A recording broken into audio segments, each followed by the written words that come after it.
नमस्कार, आप देख रहे हैं केबीसी न्यूज। बिहार में विधानसभा चुनाव के बाद नए सरकार का गठन हुआ और नए सरकार में पहला बैठक हुआ कैबिनेट का और कैबिनेट ने आज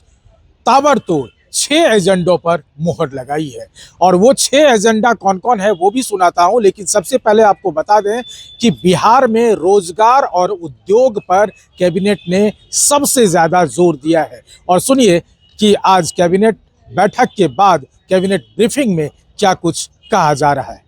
मुख्य रूप से जो आज कुछ निर्णय हुए हैं वो उद्योग के जाल को बिछाने का है और बड़े पैमाने पर रोजगार सृजन का है। जो पहला निर्णय है वो पूरे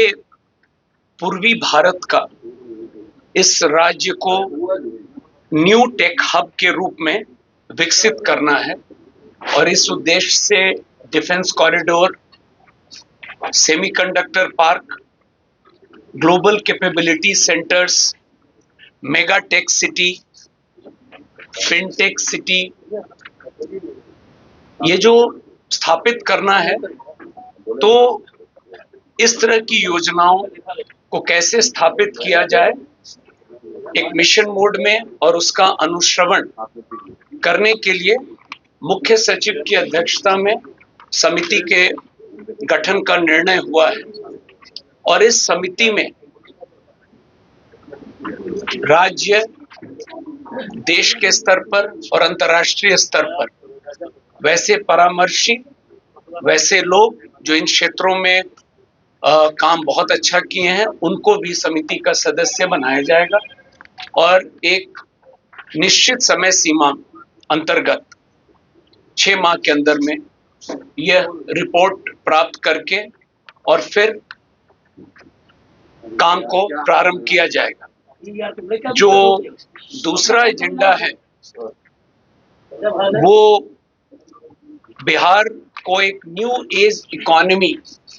के अंतर्गत वैश्विक बैक एंड हब और ग्लोबल वर्क प्लेस को अगले 5 साल में करने के लिए, जैसा मैंने शुरू में कहा, पूरे स्टेट में, हर जिले में इस काम को कैसे अचीव किया जाए, इसके लिए भी पुनः एक समिति का गठन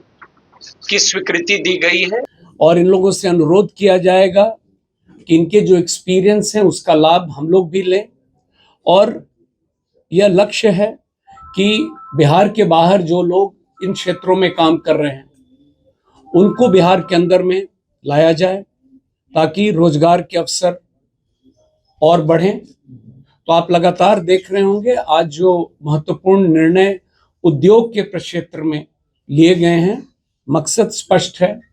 कि उद्योग के क्षेत्र में तेजी से काम होगा ताकि रोजगार के अवसर लोगों को मिलेंगे। और अगला निर्णय है आर्टिफिशियल इंटेलिजेंस को मिशन मोड में काम करने के लिए ये भी एक निर्णय हुआ है, समिति का गठन किया गया है और एआई के क्षेत्र में इसका लाभ विभिन्न विभागों में कैसे लिया जाए, चाहे वो हमारे सरकारी कर्मचारी हों, पदाधिकारी हों या बिहार के लोग हों, सबके लिए इसको कैसे फैसिलिटेट किया जाए। तो इस समिति की भी स्थापना आज कैबिनेट ने स्वीकृति दी है और इसमें भी जो बेस्ट ब्रेन्स हैं, जो कंपनीज हैं, प्राइवेट प्लेयर्स हैं, उनको भी कोऑप्ट किया जाएगा ताकि बिहार आर्टिफिशियल इंटेलिजेंस मिशन की स्थापना हम लोग कर सकें।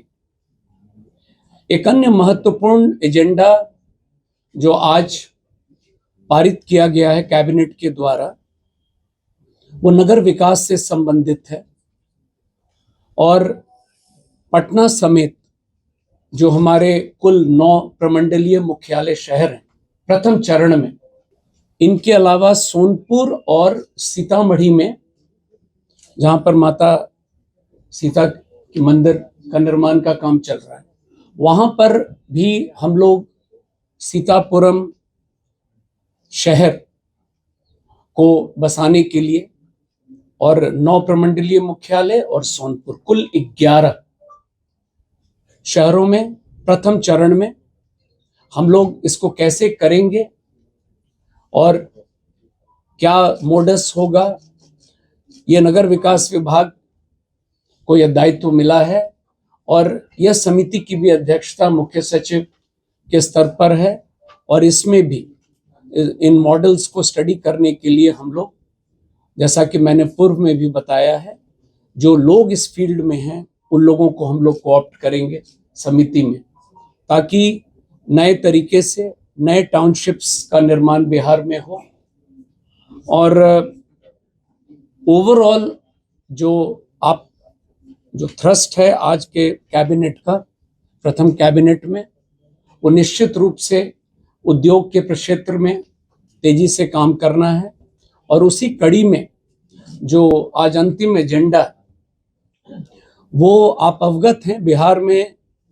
9 चीनी मिल बंद पड़े हैं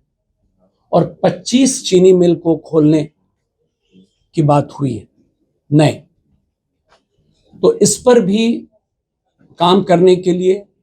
मुख्य सचिव की अध्यक्षता में एक समिति के गठन की स्वीकृति मिली है और